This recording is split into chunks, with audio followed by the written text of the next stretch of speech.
احنا عايزين مشاكل من دي دايما داخل فرقة النادي الأهلي. المشكلة هي ايه؟ المشكلة ان انت بقى عندك وفرة كبيرة في الخط الهجومي بتاع النادي الأهلي او بتاع الفرقة بتاعت القائمة بتاعت مباراة الجيش الملكي نزلت، انضم في القائمة أشرف دايري أخيرا، دخل رجع تاني من الإصابة، ويا رب بقى ما يتصاب هناك ولا يحصل له حاجة في التمرين قبل الماتش. رجع تاني شكري برضو دخل في القائمة بتاعت المباراة ورجع من الإصابة.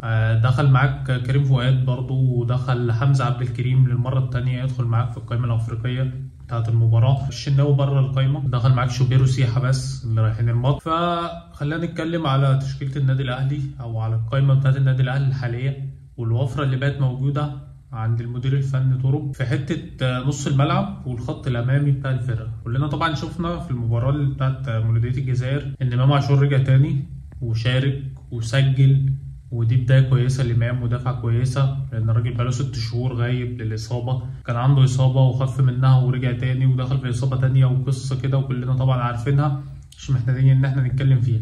فدلوقتي طرب بقى عنده مشكلة، بس مشكلة حلوة، مشكلة من اللي المديرين الفنيين بيحبوها، وهي إيه؟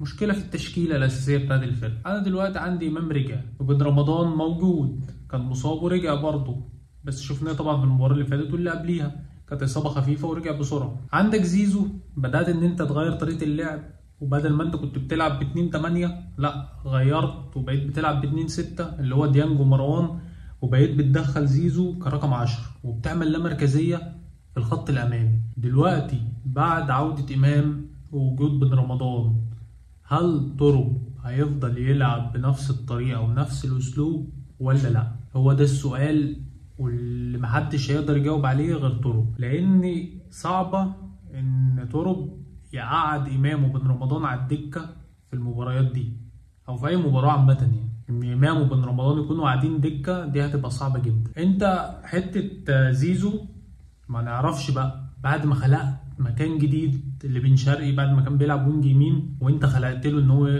كان بيلعب وينج شمال اسف، وانت خلقت له ان هو يلعب وينج يمين واتقنها، وبدأ ان هو مستواه يرجع تاني وبيقدم مباريات كبيرة جدا.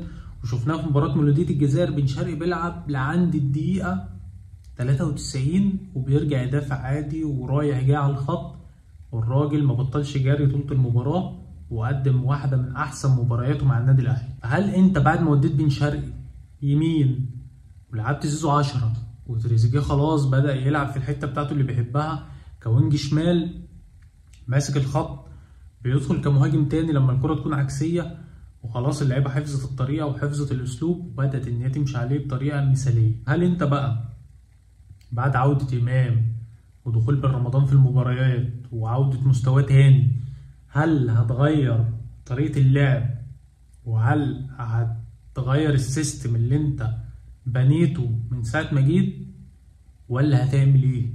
لان ده سؤال محير جدا. انت دلوقتي بن شرقي، كلنا طبعا عارفين بن شرقي بيعرف يعدي واحد لواحد كويس قوي، بس بن شرقي لما بيجي يعدي بيعدي ناحية الخط بتاع الكورنر. فبن شرقي لما كان بيعدي كان بيلعب الكوره بالخارجي بتاع رجله اليمين، لان الكوره كانت بتبقى على شماله فمش بتطلع بنفس الدقه بتاعت رجله اليمين. فطرب عمل حاجه كويسه، حط بن شرقي ناحيه اليمين بحيث ان هو لما يعدل الخط يلعب الكوره بعدله رجله بحيث ان هي تطلع مظبوطه ويعرف يوجهها صح. وده اللي طرب عمله مع بن شرقي، ان انا عايزك على رجلك العدله بحيث ان انت او رجلك الاساسيه بحيث ان انت تقدر ان انت تطلع العرضيه باتقان. وشفناها طبعا عملها مرتين مع محمد شريف قدام مولودية الجزائر، واحده الاتنين يجوا هدف، واحده اتحسبت اوفسايد والتانيه اتحسبت هدف. فبن شرقي اتقن الحته دي وبقى مميز فيها قوي.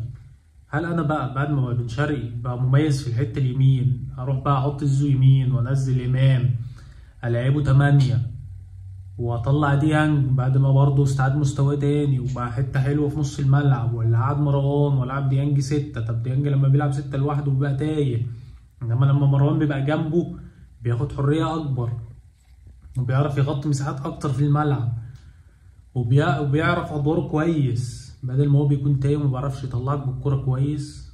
وفي وجود مروان الاتنين بيشيلوا نص الملعب وقللت الخطوره بتاعه الفرق التانيه من عليك بشكل كبير جدا، لان انت عندك مشاكل دفاعيه وكلنا عارفينها، وقلنا اكيد هيبقى ليها حل في يناير. فانا بقى محتار بصراحه. طب انا امام هقعده دكه؟ ده امام ده كان اهم اللعيبه عندي من موسمين، بقاله موسمين شايل الفرقه لوحده. طب بن رمضان الصفقه الاجنبيه اللي كان عليها هيصه وكانت مطلب جماهيري والناس كلها كانت شايفه بن رمضان ده حاجه تانية، هل هيقعد دكه هو كمان؟ برضه لغز. طب هل تربة هيحلها ازاي؟ محدش يعرف. هي مشكلة حلوة وفي نفس الوقت مشكلة تحيرك. هل هتغير سيستم اللعب بتاعك ولا هتفضل ماشي عليه وهتعمل تغييرات في المراكز بس بتاعت اللعيبة؟ تودي مثلا زيزو يمين، تدخل إمام في نص الملعب، تدخل بن رمضان في نص الملعب، تركن ديانج شوية، تقعد مروان شوية، معرفش ايه. هي برضو حاجة صعبة على المدير الفني.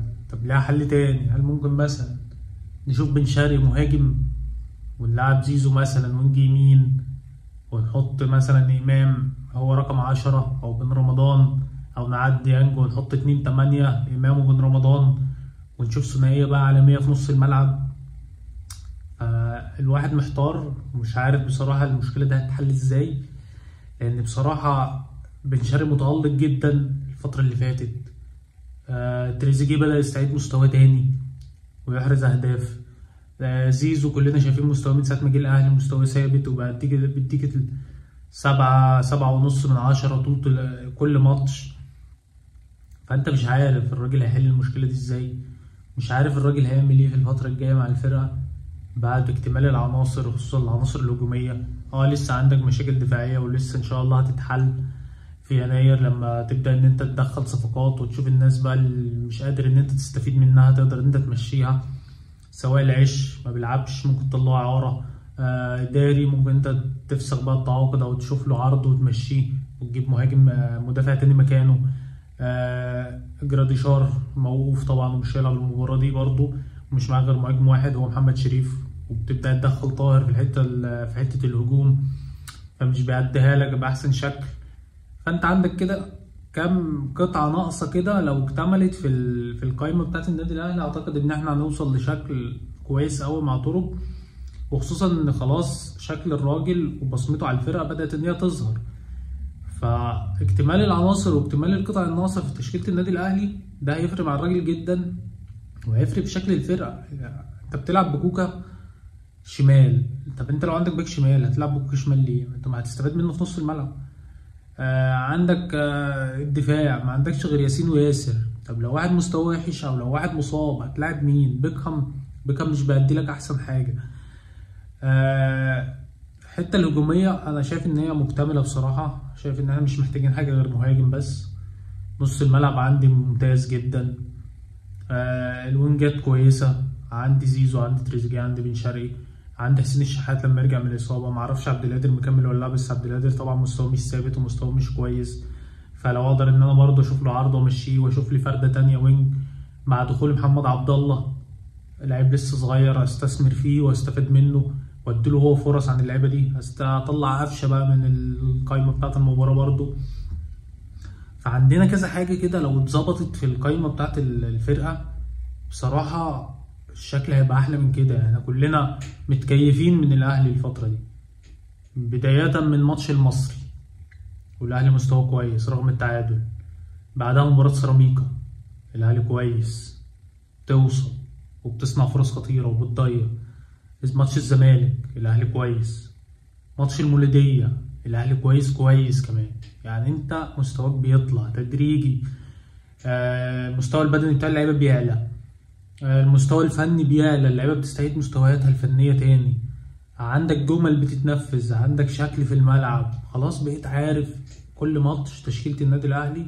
اي واحد بيشجع النادي الاهلي وبيتفرج على الماتشات هيقول لك الاهلي هيلعب بكذا وكذا وكذا وكذا، وهيرص لك التشكيله من قبل ما التشكيله تنزل، ودي ميزه مش عيب. اهم حاجه ثبات التشكيل، لان ده اللي بيرجع اللعيبه لمستواها، وده اللي بيخلي اللعيبه تحفظ بعض في الملعب، وكلنا بنشوف ده، وخصوصا في الحته الهجوميه، وخصوصا بين تريزيجيه وبين شرقي وزيزو. بنشوف اللامركزيه وبنشوف التحركات بتاعتهم بتخلخل اي دفاع وبتخلخل اي منظومه دفاعيه بتلعب قدامها، لان اللعيبه بتاعت المولوديه في الماتش مش كده عارفه تمسك مين، ولا عارفه تروح لمين، ولا عارفه تتحرك مع مين. تريزيجيه مره تلاقيه مهاجم، مره تلاقيه وينج شمال. بن شرقي نفس القصه، مره تلاقيه وينج، مره تلاقيه دخل في قلب الملعب بقى 10، مره تلاقيه بقى مهاجم تاني. زيزو نفس الكلام، مره تلاقيه على الشمال، مره تلاقيه على اليمين، مره تلاقيه في قلب الملعب. فاللامركزيه دي بتعمل خلل لاي حد، وبتتوه لعيبه المنافس. فهي زي ما قلت لك هي مشكله حلوه مش وحشه، مشكله نقدر ان احنا نستفيد منها ونستثمر فيها. عايز اشوف زي ما قلت لك الناشئين، شفنا الراجل بيدي حمزه عبد الكريم في المباراه اللي فاتت، اتمنى ان هو يديله تاني، اتمنى ان هو يدخل بلال عطيه، اتمنى ان احنا نشوف محمد عبد الله. كل اللعيبه دي لو استثمرنا فيها احسن ما نروح ندفع فلوس في لعيبه موجوده في الدوري المصري مش تديك اصلا مستوى ولا تديك حاجه، وممكن اصلا تيجي ما تتاقلمش مع الفرقه ولا تعرف انت تستفاد منها.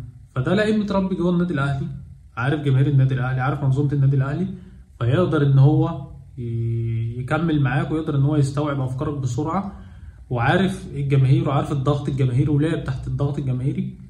فما تخافش منه، لعيب هيديك 90% ان انت تقدر ان انت تستفاد منه، عكس اللعيب اللي انت ممكن تجيبه من الدوري المصري ويطلع في الاخر زومبا وما تقدرش تستفيد منه، ويطلع في الاخر لعيب فاكس ودفعت فيه فلوس على الفاضي، وبعد كده تدور ان انت هتمشيه ازاي وتفسخ عقده ازاي وتطلعه عرا وتوديه في حته.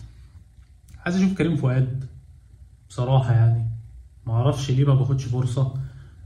كريم فؤاد لما بيلعب باك شمال بيأدي بشكل كويس، لو لعب باك يمين هيأدي بشكل كويس، لما بيلعب وينج بيأدي بشكل كويس. اتمنى ان انا اشوف كريم فؤاد واشوفه بياخد فرصه، ما اعرفش ليه الراجل اللي عندي دلوقتي مش اداله فرصه. اتمنى ان انا اشوفه بياخد فرصه.